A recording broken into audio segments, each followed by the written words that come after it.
Win for the Warriors was a really fun game. It was a really enjoyable comeback to watch for the Warriors, who were down 14 early in the game at the end of the first quarter and fought their way back. Really impressive win.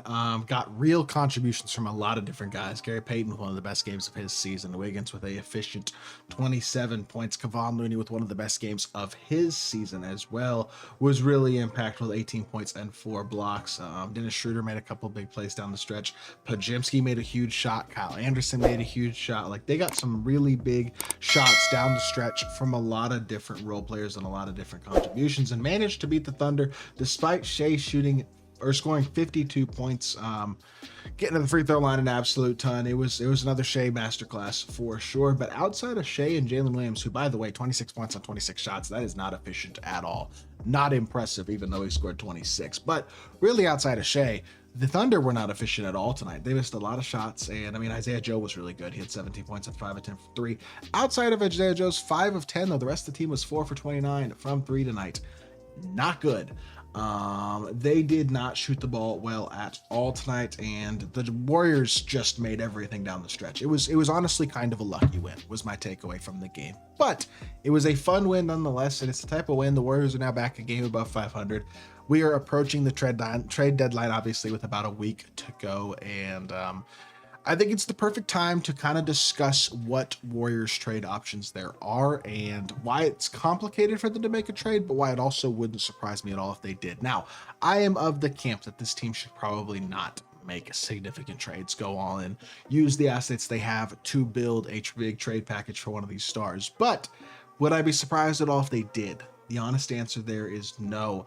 And it's understandable why that is. This is a franchise that obviously wants, in all likelihood, to give Steph Curry the best chance possible, and Draymond Green to a lesser extent, I guess, but mainly Steph, the best chance possible to go out a winner and give them the ability to build one more contender team that can be competitive and have a chance at least. Now, the honest truth is, I don't really think this Warriors team on a night-to-night basis is really one move away from being a championship contender. I could be wrong, but I do think that in all likelihood, even if they are to add a Jimmy Butler or a Zach LaVine or somebody along those lines, it's probably not making them a contender. And in all honesty, even if they were somehow able to go all in and add multiple guys, a star wing and a big man like a Turner or Vucevic or Walker Kessler, probably Turner or Vucevic would be my thought, or somebody like that. Like, even if they were somehow to add 2 of those guys, which there are apparently some sort of salary trade frameworks that could theoretically add both of those teams or both of those guys and keep them under the second apron, although I'm not entirely sure how exactly that would work.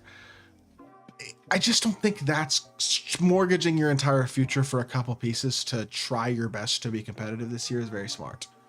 With that being said, there are a couple of high upside, kind of low risk deals that theoretically would exist. The only problem with trade talks is that in order to facilitate a trade for an expensive star, an Andrew Wiggins, a Zach LaVine, a Zion Williamson, who feels to me like the most interesting low risk, high reward star trade there could be, no matter the trade, it has to include Andrew Wiggins and to make salaries work. And I think that's the most challenging part for the Warriors, is the amount of salaries that they would have to aggregate and the amount of pieces that they would lose to be able to make that deal work. Now, I don't think trading Kuminga is a huge issue for the Warriors. I think they're kind of open to that at this point. Things have just never quite meshed the way that I think in theory they were going to, and teams and the Warriors obviously hoped that they would.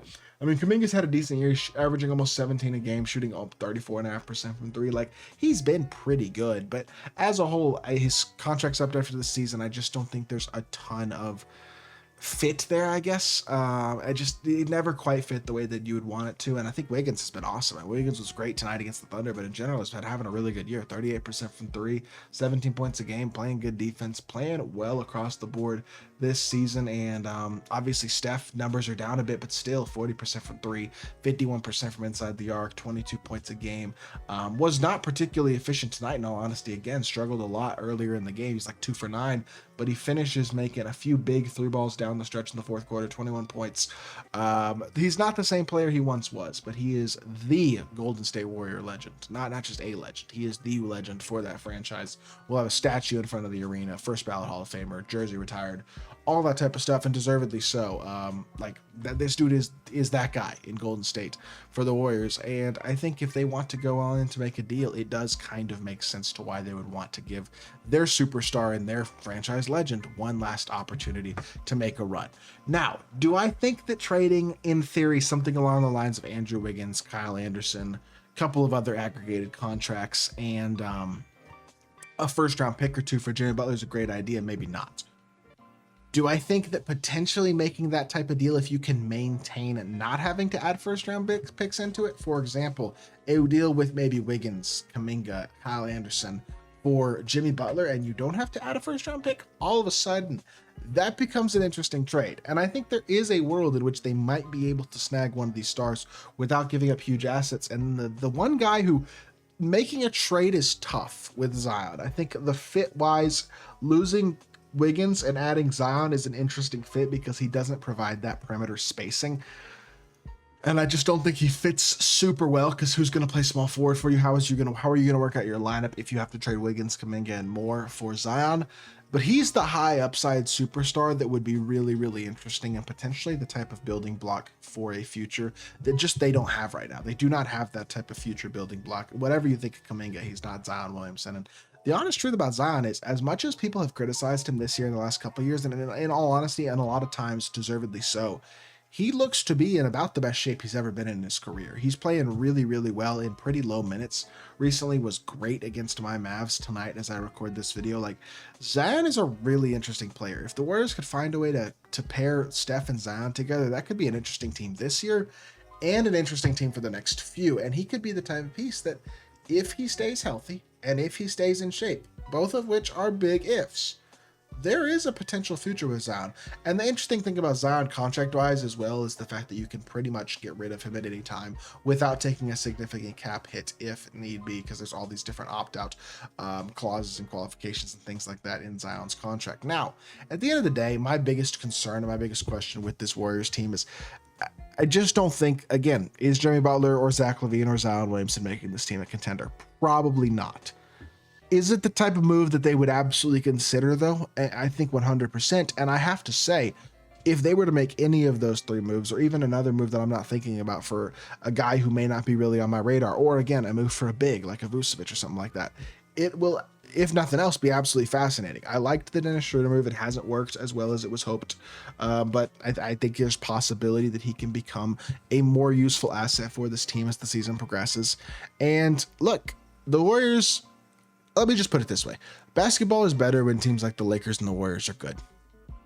It's honest truth. When you have stars like LeBron and like Steph Curry and their teams are good, it's good for the sport. Plain and simple. I don't care how old these dudes are. Steph's about to turn 37. He's still a great player. He's still one of the most exciting and popular players in the sport, and it is a good thing for basketball if the Warriors are good. So me personally would not be angry if the Warriors made a move to try to make a deal happen and try to get back on track for this season. Now, again, do I think they should?